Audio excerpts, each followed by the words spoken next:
Here we go. Welcome, Average Joe Nation from around the globe. Props to you for staying up to date and keeping in the know. With fantasy football, man, very soon you'll reign. The knowledge that these three guys have, man, it is insane. Yeah, fantasy football talk hateful eight, they wear the crown. Hold it down. Pickem, Blackburn, and Trimboli, hold it down. Pulling up to the recording studio, we're getting loud. Getting ready, headphones on, red light go, break it down. Welcome back to the Hateful Eight Fantasy Football Podcast with your host, I'm Pickle, and with me as always, Blackburn. What up? And Trimboli. What's going on? Thought he was going to say something else. Big final week for the preseason, so this is kind of the last hoorah for these guys that are going to try to make the 53-man roster. Oh, yeah. Exciting football.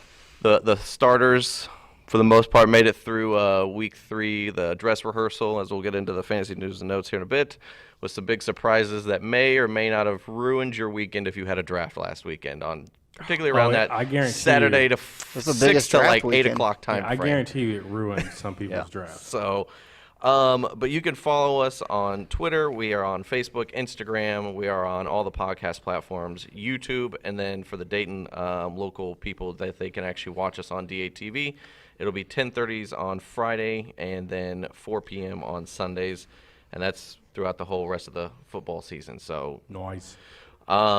Today's main segment is going to be bold predictions. So it's going to be a couple guys that we think are either going to be really successful or we think are going to be horribly bad. They're all names you're going to recognize, so it's not like the third-string running back on the Tennessee Titans that nobody has ever heard of.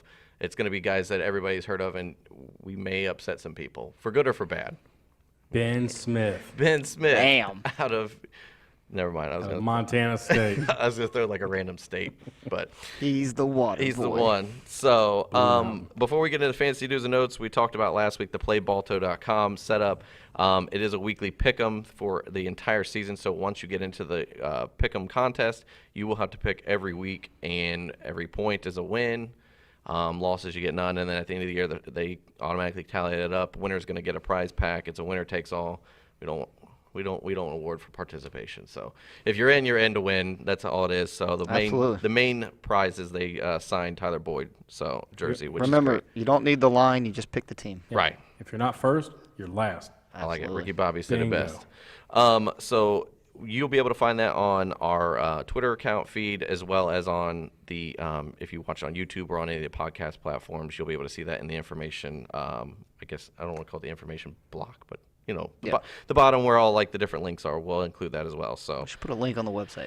Description too. There you go. See, he's got it. The description. All over it. He is on board already. All right, let's get into the fantasy news and notes. Fantasy news notes.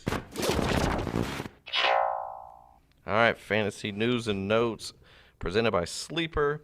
Big one out of the gate. Andrew Luck retires after 7 seasons. His luck ran out. Didn't. And a lot of people's luck went out on their draft boards. Wow. Yeah, it was bad. I mean, I saw the news come across, and it had not hit Sleeper yet. So I got a text message from a buddy of mine who is a Colts fan, like diehard, and was like, hey, I just got a lot of rumbling information that they're going to be there's a big announcement coming from Andrew Luck. And I was like, what is it? And about that time, Sleeper's notification with Ian Rappaport, Adam Schefter dropped that he had informed the team that he was retiring as of, he said, I think it was earlier in the week, and to kind of keep it under wraps, and he was going to make an announcement on Sunday. Well, obviously that didn't happen, and he happened to be on the sideline for the season, preseason game 3, waiting, hanging out with all his teammates, which probably most of them did not know either. So bad situation, and he got booed as he walked off the field, which was crazy. Those are the diehard Colts fan, because you think about what time. That's not diehard fans. Those are the fans that are mad, and now the fans want refunds. Look, it's about the team. It's not. I mean, I get it, Andrew. Like, you were going to go probably farther in the playoffs or whatever, but come on, man, it's your team. And the mantra of next man up. I mean, and I think Frank Reich said it the other day. He said, yes, Andrew Luck is special to us. I forget the exact wording, but essentially Andrew Luck was important and special to us and to this organization. However, we have to move forward as a team. We can't dwell on what happened. Right. We're going to tank for Tua. I think that was in there somewhere.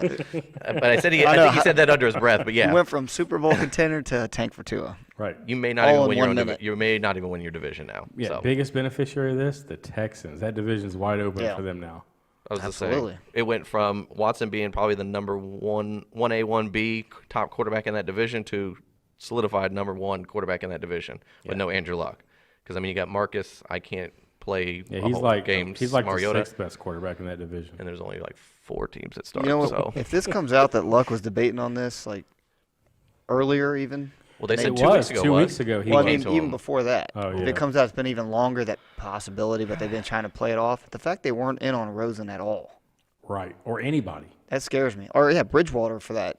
Well, we talked about it after our draft the next morning, Sunday morning. We talked about it. All sitting there, we're like, what picks did they have? Well, they had 3 or 4 picks in the second round that they could have packaged 1 or 2 of them to move into the first round somewhere to get maybe a Haskins, to get maybe one of these Drew Lock. Drew Lock, some of these bigger name guys that were going in that middle to end of the first round. Why? Here's my thing. From a professional standpoint, I understand why Andrew Luck left. I understand if your body's breaking down, you're not in love with the game anymore.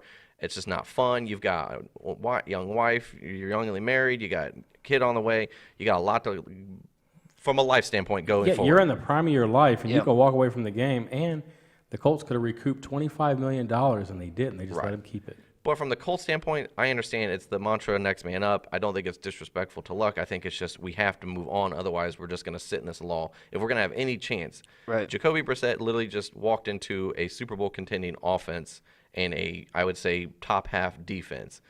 All he has to do is be a game manager at this point. Yeah, but they don't have another star that can carry him like that. No, I understand. That's what I mean. I mean, Luck could carry the team on his back.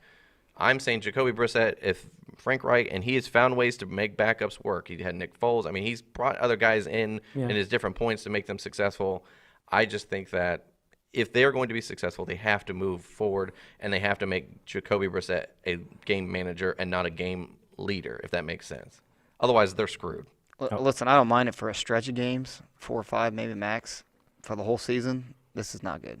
If Rosen's I don't want named your the backup. starter, I'd like, I think you brought it up after our draft. Bring in Fitzpatrick. Yeah. Fitzpatrick's out there. Eventually, Case Keenum's not going to be the starter there in Washington. I think he will be for this year at least. You think? Yeah. All right. So that was the big Well, news. he is that named hit. the starter right now. Well, He's the starter right now. Yeah. yeah. But there is I put a slash. Brockweiler is visiting the Colts.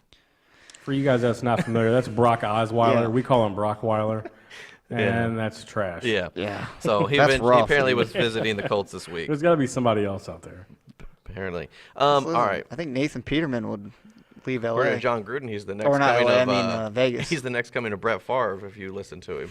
Now the big one, this one actually hit in probably most of your draft time frame if you're drafting Saturday evening. Lamar Miller, torn ACL, done for the 2019 season.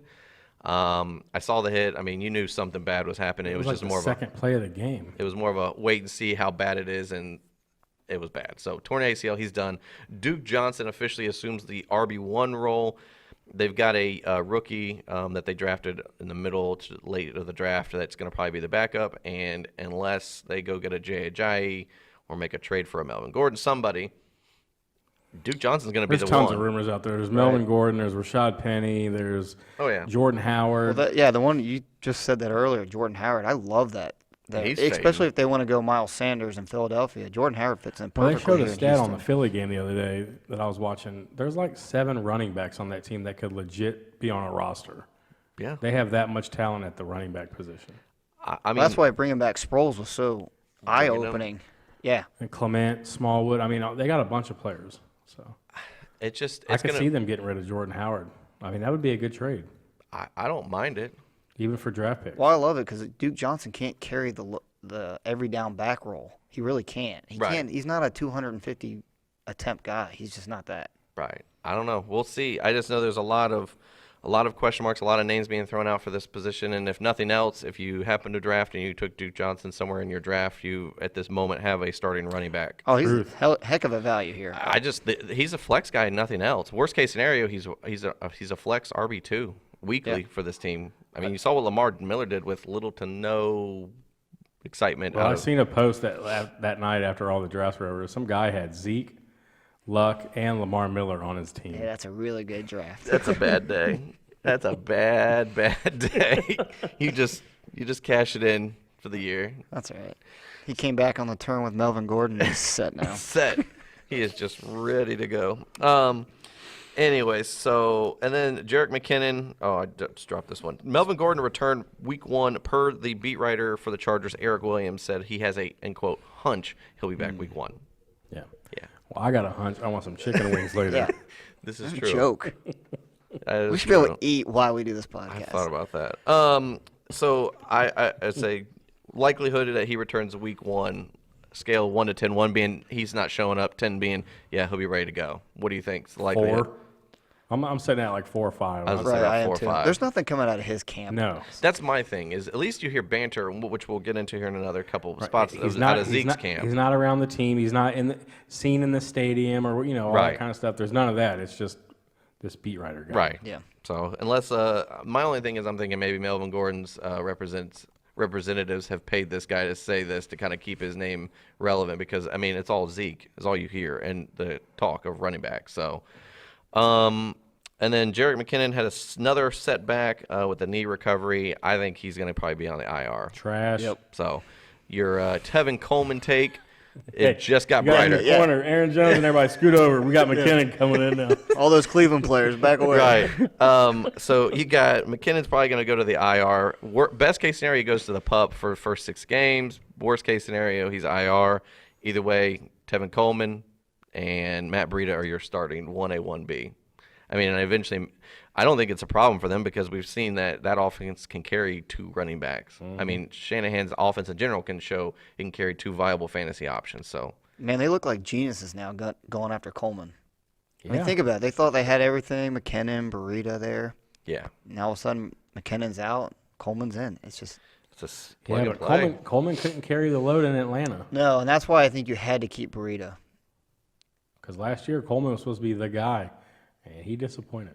Yeah, He had some good games, but for the most part, he wasn't RB1 status. yeah. I'm starting to trend to that 49er offense might be disappointing this year. I'm not a fan of Jimmy G. I was gonna say I just watched some stats. There's some highlights of Jimmy G on that, and I'm like, I mean, Yeah, Kittle's the only one I would really like to have because I think that he's just going to get volume. The problem with I have now almost scared with Kittle is if Jimmy G likes to spread the ball around, and if he's already not doing well, that's going to hurt Kittle now.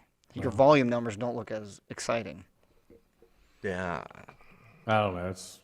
it's a muddy backfield. It's a muddy offense, and I just think that Jimmy G, we all thought was going to improve, be better, taking that whole year off from injury. I mean, he didn't take the year off, but I mean, coming back from injury, we thought he's going to have this whole offseason to study the offense, get more understanding, ready to go, lights on, let's do this. And he went from like where we thought steps taking like 4 or 5 steps. I think he's taken like 1.5 to 2. He's really not done much, in my opinion, to be like He's still I gotta struggling have all like this. week 4, week 6. We see Nick Mullins come in. I have no problem with Nick Mullins. He's proved to me that he can come in and lead Right. this team down the field. So, and then the last one we got Ezekiel Elliott, and the Cowboys have, in quote, no deadline for a new deal. I think that at the point that we're currently at, I think Zeke's people, from my understanding, we talked about, I don't know if we mentioned on the show last week, where Zeke's people received an offer from Jerry Jones, putting him in between Bell and Gurley money. Right. He just received a new deal that actually puts him not in a total guaranteed money bracket with Gurley, but puts him in the more than the annual yearly money than Gurley, and it got sent back. So He wants to be the guy. What it is you got 2 hard heads oh yeah, butting against each other, and this is going to be bad for the whole organization. yeah. I just think we're looking at it. The more I've read more and more about it, I thought I had hopes that based on all the talks back and forth, positive, and then once Jerry made the Zeke who comment, passed back to Zeke's people saying that this was disrespectful, passed to they were offered a pretty sizable deal, turned it down, then they received another sizable deal, turned it down again. Now we're at a stalemate, and Jerry Jones just recently, I think as yesterday, had said, talking to the media, that we want Zeke here, we want Zeke to be here when we start, but if we can have him just for the stretch for the playoffs, that's fine as well. So, I mean, I'm taking it out of context, but that's essentially what he said, that we'll be fine. As He long said as we have want him for the we stretch want him run. fresh for the playoffs. Mike, I got news for you. You probably won't make the playoffs. See, I don't get why Zeke's people aren't like betting on him. Meaning, why don't you take a shortened deal that pays you the Gurley money or similar to it, Yeah. and then at the end of that 2 years, now you're renegotiating on a bigger contract. I mean, maybe they've told Jerry, hey, we don't want the annual dollar amount more than Gurley. We want more guaranteed money. Everybody wants That's that for- guarantee. And Jerry's like, okay, well, we'll give you guaranteed money and we'll give you the annual money in between Bell and Gurley, but then we're going to give you just the annual money more than Gurley, but we're still going to give you less guaranteed money. If Zeke's people have said very upfront saying, we want $45.1 million guaranteed where Gurley's getting 45, and they're not hitting that bar, you're not going to get much movement out of that camp. They've made it very clear they're willing to sit now. And fingers crossed for Zeke. I know he's a team guy, and he wants to be there. He wants to be with his teammates. He's stayed in contact, from my understanding, with them and coaches. But He's at this not point, a team guy. he's got a bet If he on was it. a team guy, he He'd would be have took Jerry Jones's first offer where he offered Dak, Amari, and Zeke, all the top three in their position, and all three of them could have got paid. That's the concept of a team guy.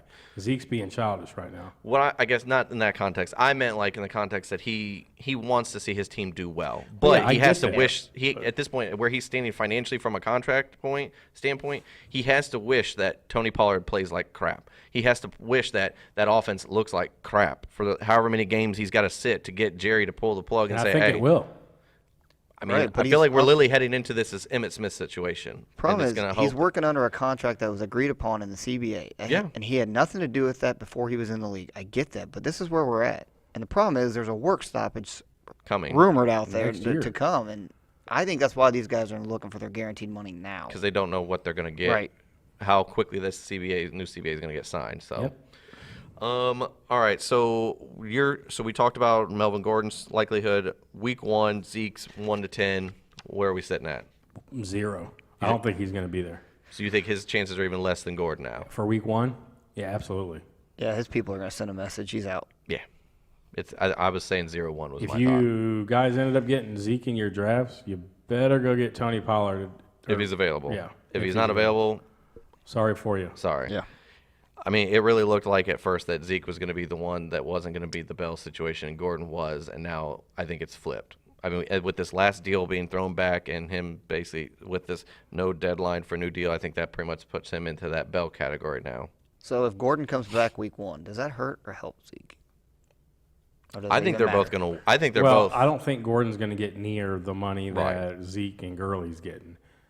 True, but I just- Gordon's on his last year. Right. I think they're both going to. Well, I Zeke's think. still got 2 years, and that's Right. what's making a lot of people Well, that's why this upset. doesn't make sense. right. Well, it's just least to him me. being Zeke.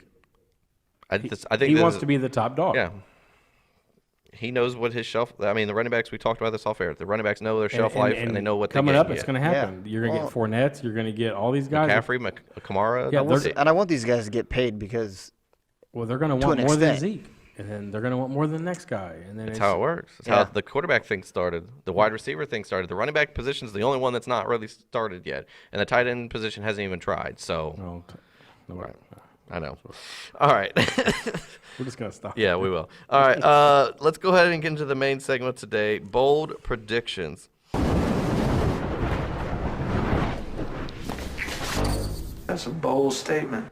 All right. Bold predictions presented by Trophy Smack. 1,000 different unique fantasy trophy combinations, fantasy rings, fantasy championship belts, and also if you're still needing a draft board for your draft coming up in the next week, they do have draft boards still. It's $39 free shipping. So, and I think they actually got a promo code Yeah, for it's 20. It's 20% off right now. Yeah, for your draft board if you're needing one for this last week. So dude, the Smack Talk stickers are probably the best part. It was cool. that was funny.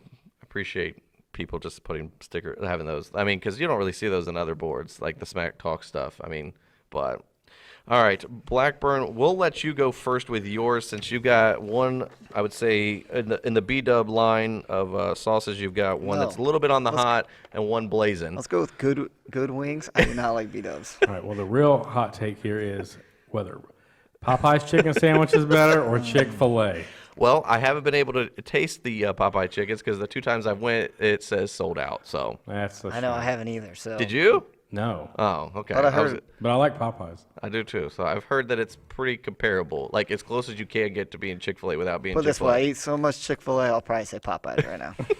Fair And enough. they're open on Sunday. This Anywho, is true. Bam. My first one is Vance McDonald will be a top 3 tight end. I can like get on it board over with that here. one. I I can be just on think board. with AB gone, there's a lot of targets to be had, and I don't think Moncrief and James Washington are going to take that many away. Juju's going to see his fair share, and I really like Vance McDonald a lot this year. I also think the tight end 3/4 is open. Yeah, I do too. I really Yeah. think Ertz and Kelsey and have- Ertz are in their own Yep. league. And then Kittle, it's going to be dependent on Jimmy G for me, but I think it's wide open there. So I Yeah. like Vance. I do too. The only reason why I'm totally on board with, and I think you guys both just made the valid point with Kittle, is all Jimmy G. To me, Big Ben, being reliant on Big Ben is a lot better situation for Vance McDonald than George Kittle waiting on Jimmy G or being reliant upon him. But that's just me. Well, last year, Big Ben also had the most throwing. Yeah, He threw the most attempts. passes. Oh, yeah. Yeah, most attempts. Yeah, he was lights out. I mean, and I just think that from the preseason games that I've seen and just how those offenses want to go, they're just wanting to pick up where they left off last year and just keep throwing the ball down the field. James Conner's gotten into the passing game. Jalen Samuels has gotten into the passing games. I mean, I think they're just going to go, foot to the pedal as much as they can. I think in the red zone they'll get creative and not try to use all James Conner there. Right. And then Juju's going to take some coverage. That's where I think Vance McDonald's going to shine. Yeah. I'm on board with this Vance McDonald top 3 because I think that he could be easily swap in and out with Kittle or O.J. Howard or Evan Ingram. Those guys, I think they're all kind of in the same I really rotation. like O.J. Howard too. Yeah. I like O.J. Howard as well. I think he's kind of, I don't want to say relying upon a lesser quarterback because I think, to me, Jameis Winston's better than Jimmy G at this point, Yes, proven-wise. and the offense of Bruce Arians is what's going to make him. Yes. That's a lot of mouths we're feeding now with What? Godwin, Evans, and That's O.J. my Howard. That's my, a lot. That's my only thing and with Rolo. that. And whenever he decides to show up. Anyways, I like Vance McDonald. We so always forget about Peyton Barber. You know he's still there. He Yeah, but is. he's still the starter. He is. In He's an over there offense that's- sitting with Aaron Jones and McKinnon and everybody Whatever, else. yeah. You guys good back there? You need any refreshments? Nope. All right. All right. Then what's the blaze? This is blazing hot? This is the extra Yeah, you have spicy. to sign off for this one. You have a the waiver. waiver form for this This one. is extra spicy. Oh, Derek Carr, that's right. Oakland Raiders quarterback Derek Carr will finish as a QB1. dude. That's a spicy Look, meatball. a couple years ago, he got that Meatball. big Keep extension. that in mind. Is he going to be on Triboli's Meatball of the Week? But Relegate. But he's finally got weapons now. He's got Tyrell Williams. He's got AB. He's got Josh Jacobs who can run and catch. I think having a good run game is going to open up that passing game. Waller, Yeah. the tight end, and Renfro. Yeah. He's got weapons all over the place now. I like Derek Renfro, Carr this one. so. I do like Renfro. I think that Gruden's going to try to get the maximum out of him, and if not, I don't think Gruden's going to have a problem sitting him down and bringing somebody else in. Well, whether you better it's get somebody else because Mike Glennon and Nathan Peterman they're not even in this corner. No. They're in the basement. they're not allowed to come up to the main floor. They're in the she shed. Yeah, the the she shed. And it's getting ready to burn down. That got burnt down. Yeah. Yeah. Yeah, because Nathan Peterman left his oven on too long for them hot turnovers. Hot turnover. Anyways, I just like Derek Carr. He's got great potential. He was injured last year with that back. Yeah. It messed with him all year. I think now that he's got good weapons on the field and a good run game, it's really going to help him.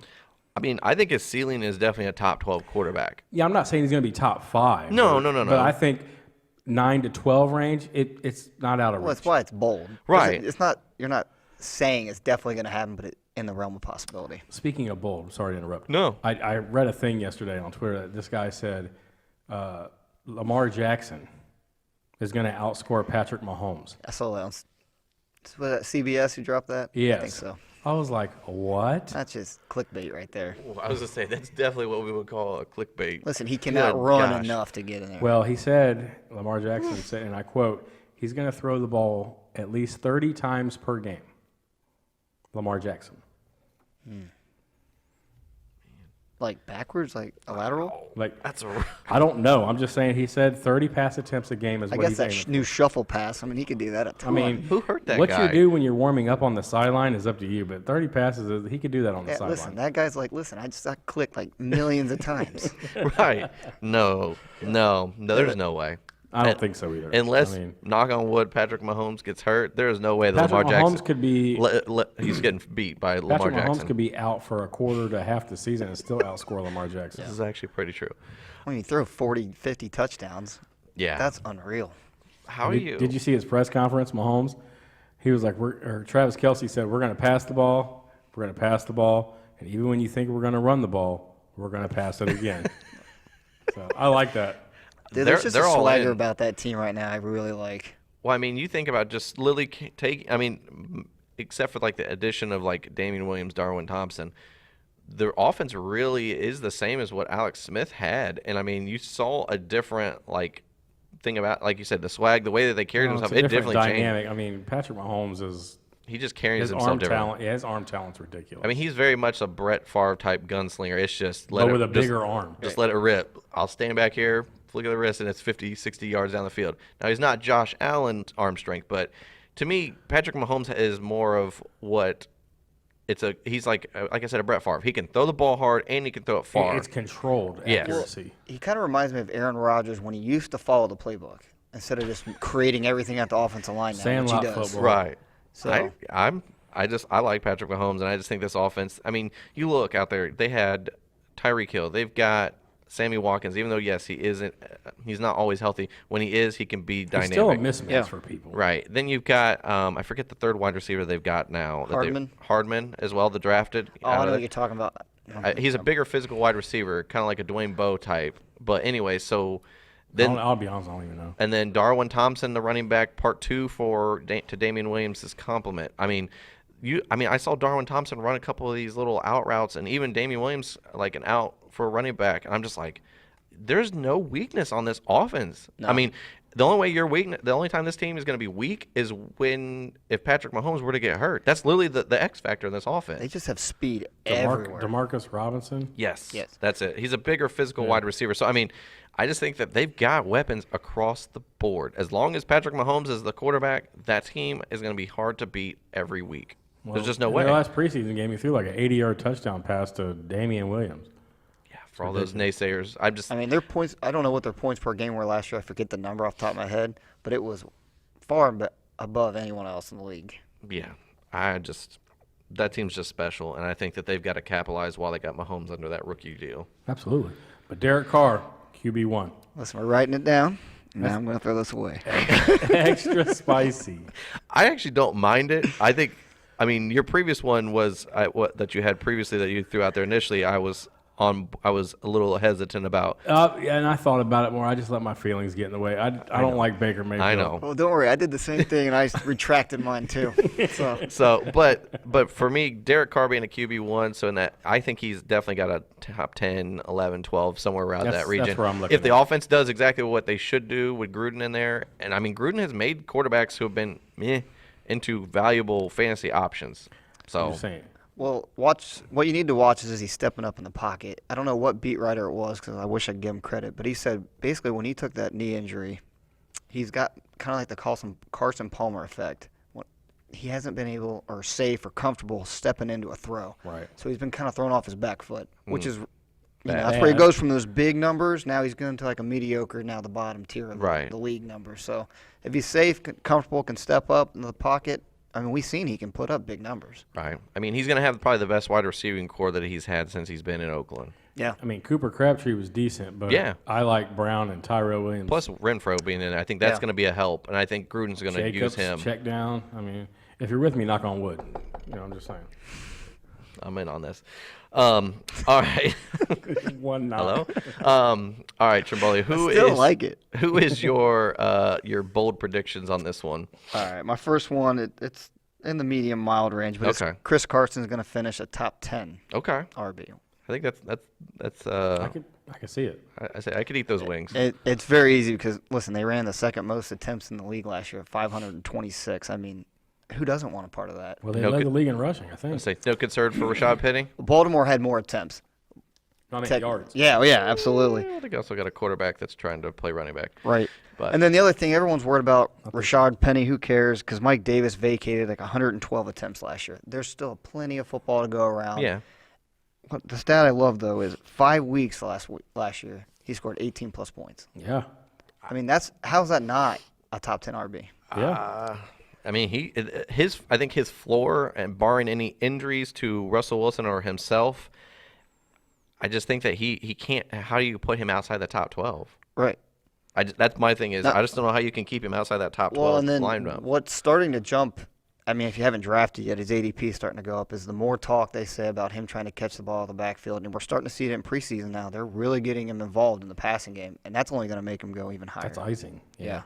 That's good. I like Chris That hurts Carson. CJ Pro size. And I was not all in on Chris Carson when we first started this offseason. No, you were not. And as of Now you're back on. As of Saturday at Hey. about 6:30 p.m., 6:45, Chris Carson was on my draft. I'll give it team. to you. Over the last few weeks, Chris Carson and Kerryon Johnson both went up for me. Yep. I was probably midway on Carryon. I liked the opportunity, but I just didn't know with C.J. Anderson being brought in. I was a lot of skeptic and. They got rid of Riddick and Zach Zenner. Zenner, so they were like, I we're like good. the We got offense this in two-headed Seattle monster. more. I do yeah. too. Now, I don't know if the receiving weapons out there in Seattle are better than Detroit's. I kind of like Detroit's and Galladay and Jones. But I just, in general, I like the offense the in run Seattle. game. It's Yep, a run first all. It's a absolutely. Run first Well, offense. then can carry that many attempts. We've seen Carson can. Now we just need him to go up from 24 targets. We need to be north of that Yeah. to really be in that ballpark. But yeah, I'm on board with Chris Carson. All right. I would even be bold as saying I'll take yours and make it to the next level of wing sauce and put him in that top 7 running back talk.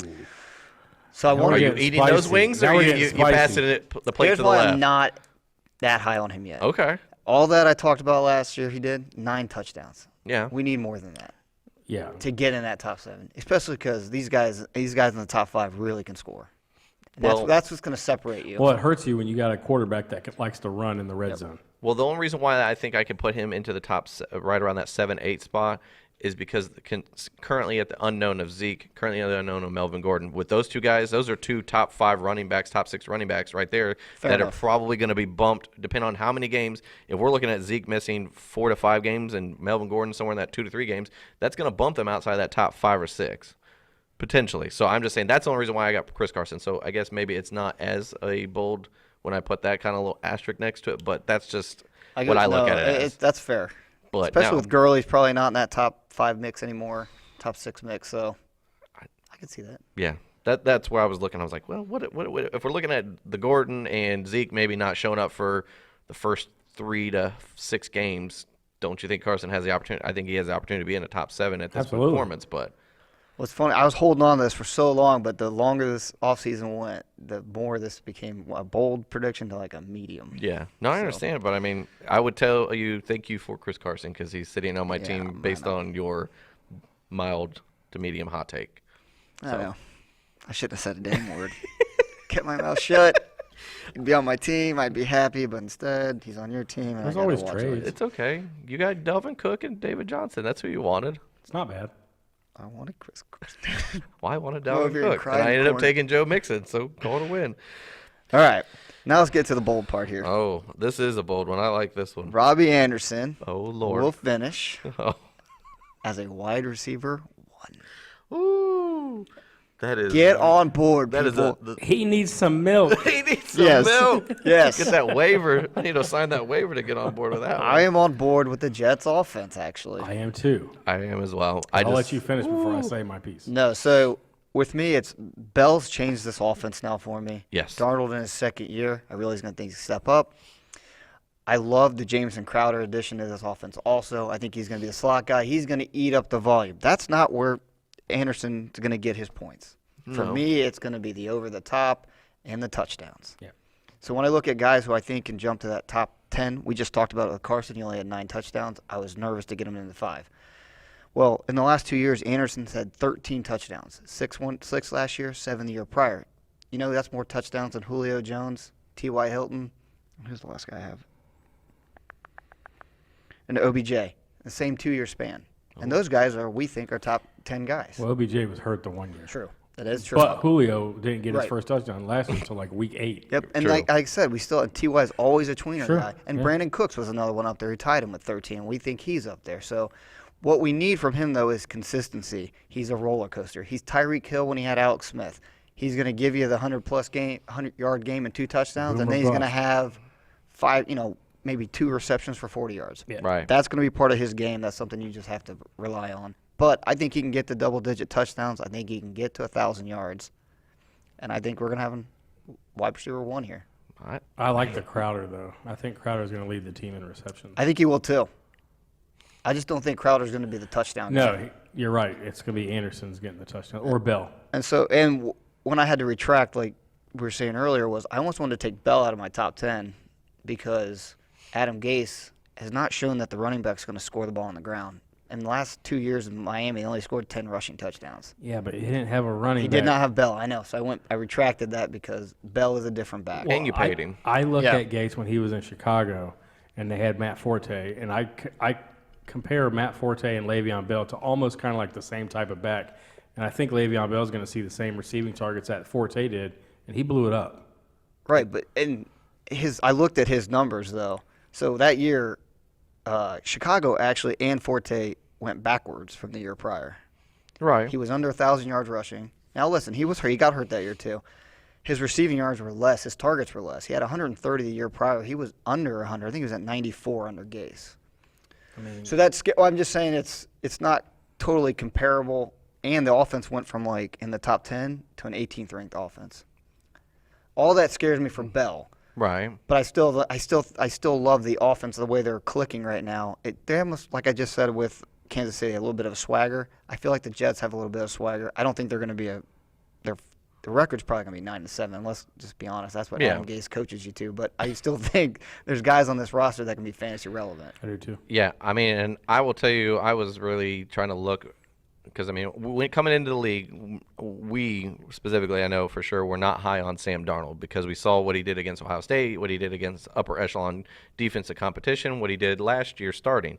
But he really didn't have a ton of weapons around him. I think with a quarterback-minded coach like Gase, plus the fact that you brought in Le'Veon Bell, plus you brought in Crowder, and the offensive line got improved, I just think the defense is going to be better.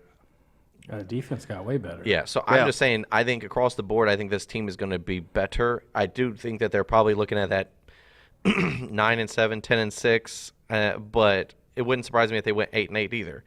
But I think that they're a dark horse for a wild card spot. Right. I mean, to me, overall, if you don't take a quarterback early and you end up going double back quarterbacks and you miss out on like Kirk Cousins and Dak Prescott's and all these other kind of guys that are all going around the same time, Sam Darnold is a late round, like 13th, 14th round pickup is not a bad spot. Well, they're a dynasty play right now because I think they're a year away. Oh, yeah. I think this year is going to be the growing pains, especially getting Bell involved in the offense, and Darnold's in his second year. You wait till year 3. If this all clicks the way I think it will, I mean, the Jets are going to have an explosive offense, something we have not been able to say in a long time. True story. Plus, they'll be able to add more in free agency next year. They need a big tight end. Their core is there, though. Yeah. I love it. There are a couple tight ends that'll be coming I up like for Herndon. free Herndon agency. ain't bad. Who? Herndon.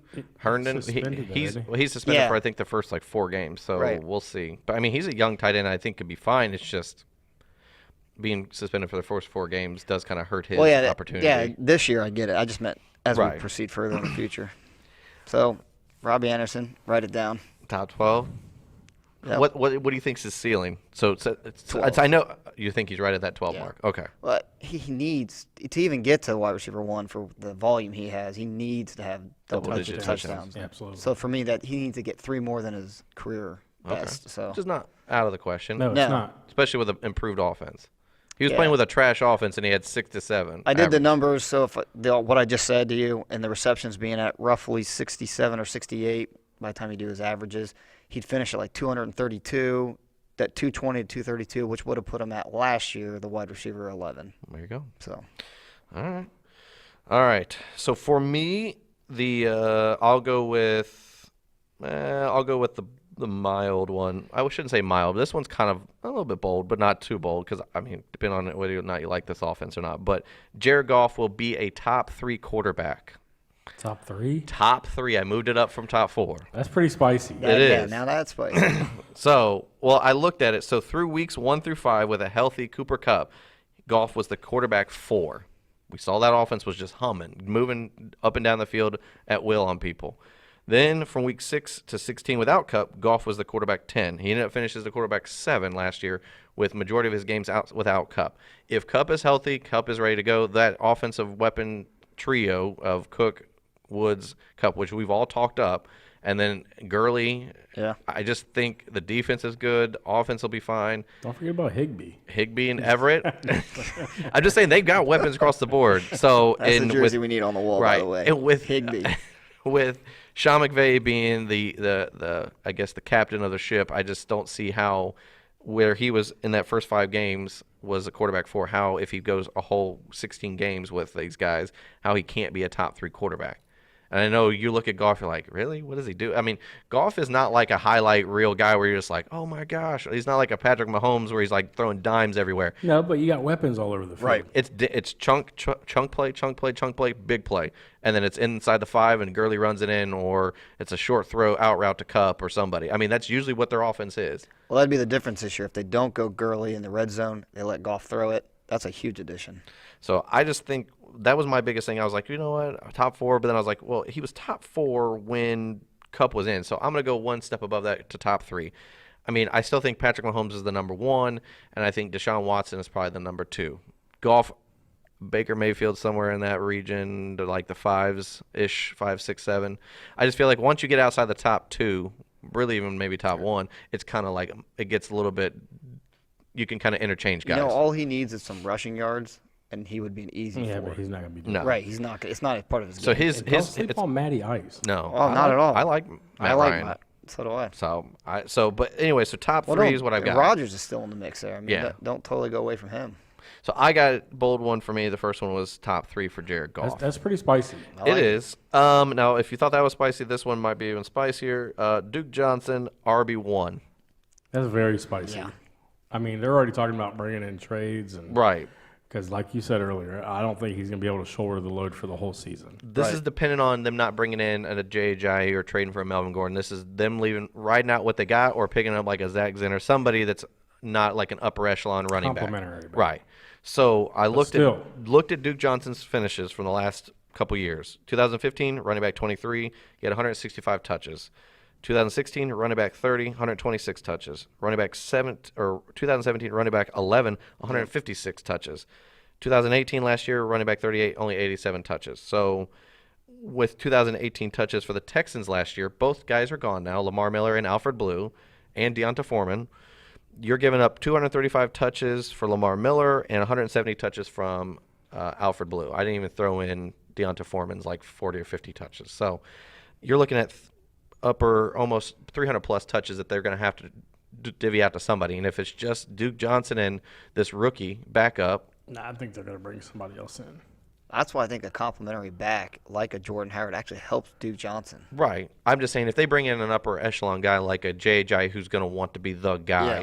I think that kills Duke Johnson's chances. But if they bring in a guy who, to me, is equal or lesser than Duke Johnson, that's where I think that you can. I heard a rumor yesterday that with Darwin Thompson rising up at the Chiefs, Carlos Hyde could potentially be a cut, and he could reunite with Duke Johnson Dude, I hate again. to say that's a good fit, though. Yeah, because Carlos Hyde could be your first and second down guy, and Duke Johnson could be your I mean, passing. Houston went out and got Lamar Miller, too. That's what they did. The 2017 season that Duke Johnson was the running back 11, Carlos Hyde was the other running back in That's that what I'm offense. saying. I mean, I heard that last night.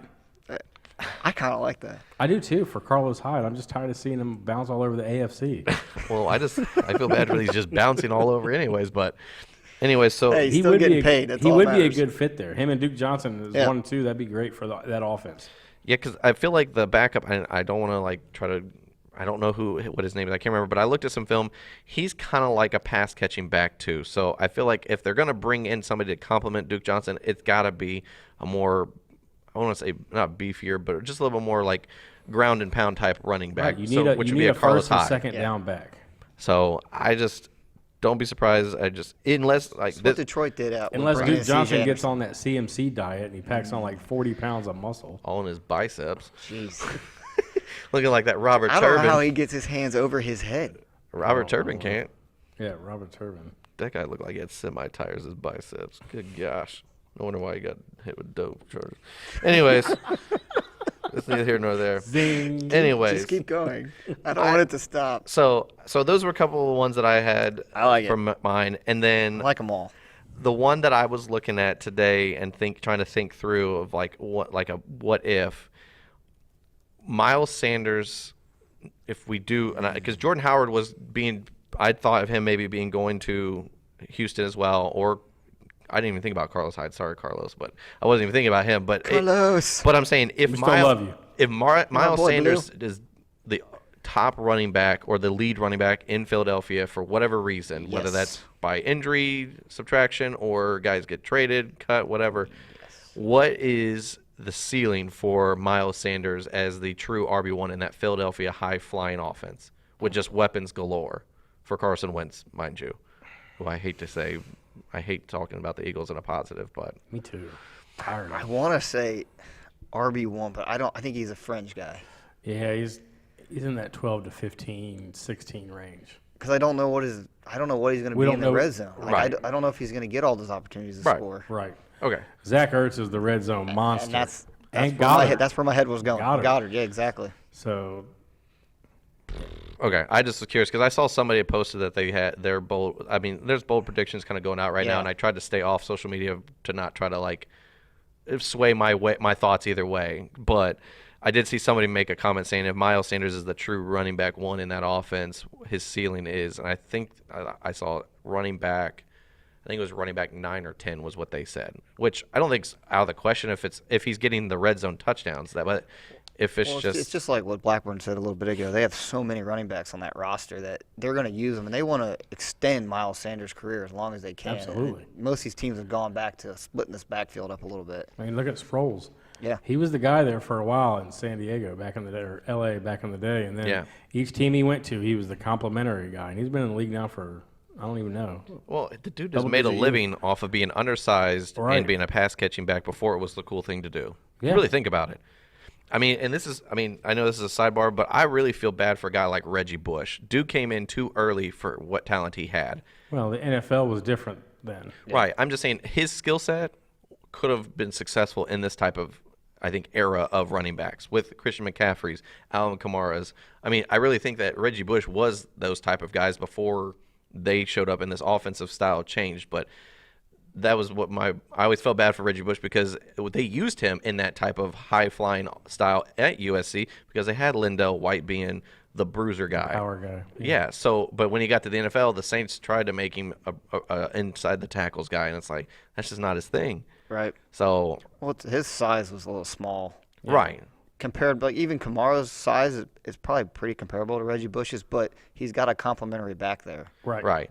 Well, Mark Ingram and now, what's his name? Latavius. Latavius. I just feel like with Mark. I thought too. Now, who was it? Well, That was last year, that made me. You said about the size of the running Yeah. back. We pulled it aside the weight and height for Alvin Kamara and Mark Ingram, exact same height, exact same weight. It's Really? just that their frame was just different. Yeah, a lot different. Yeah. And same thing with Lamar Jackson, Deshaun Watson, same frame Yeah. of everything. That's why I know people are like, oh, well, he's just kind of undersized. Well, he's just a bigger back. Well, when somebody said that, and I was like, you know what? I want to see what the complimentary was. Alvin Kamara, same height, same weight as Mark Ingram went 2 years ago when he came in. Just distribution. Just the way the weight is distributed. I mean, Mark Ingram looks like a bowling ball. Big It was time. angry. And Alvin Kamara just is out here living a good life, eating airheads and just living it up. I mean, Right. He's killing Looking it, like though. Stick Stickley from Nickelodeon. I just You have to have kids to know that, You're right. It's true. I was Anyways, a kid. Spoiler alert. True. it's yeah. still going. It's still on. Don't worry, Nick at Night. Anyways, so I know that fantasy football drafts are primarily over, but if you still have a draft, as you hear us talking, the averagejonation.com, the draft loadout, it's $10. You can still get it. It's last minute. You just sign up, pay your $10, and you get your draft ready to go. I mean, we were all using it this past weekend. A lot of people who drafted well at our draft was using it, as well as I've seen people DM the podcast handle or email us saying, hey, look at my roster. And they've all been great. And I mean, and they've said it's 12-team or it's a 10-team or even a 14-team, full PPR. This is what I got. And I mean, some of the guys, I mean, I'm sure it kind of bodes well that they had a cheat sheet. But I also think that some people just go into these drafts blindly. Yeah. They just print off like some major platforms cheat sheet or Right. whatever projections that hasn't been updated in 2-3 weeks, and they just go to their draft blindly. So, I mean, we were able to And take. that's when you lose. Right. Right. And that was the thing. Once the Andrew Luck news hit and Lamar Miller news hit, it was ready to go that next day. I mean, we updated the draft loadout, ready to go. All the projection-wise for the Colts players all got adjusted. Andrew Luck was taken off. Lamar Miller was taken off.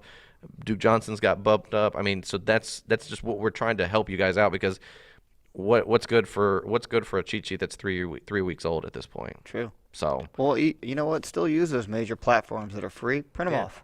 didn't you know? Because everyone else in your league is looking at it too. So you go off it, see what they're reaching for or what they're not, and then look at ours and know that there's players you can find late that you're going to get good value on that you don't have to reach on because the major platforms have them ranked higher or lower. Right. And a lot of guys, I mean, that aren't like the big name guys are kind of getting left behind. I mean, I was in a mock draft the other night, and I got Tyrell Williams in like the 13th round. I'm like, Well, this is going to be he's the a year. wide receiver too on an offense that has Antonio Brown dictating all the coverage. So why would you wait? I mean, 13th round for me, a guy like that is perfect. This will be the year that it's the no-name guys that we're not used to hearing are going to step up. I've been doing a bunch of drafts. It's a weird draft this year. It is. It really is.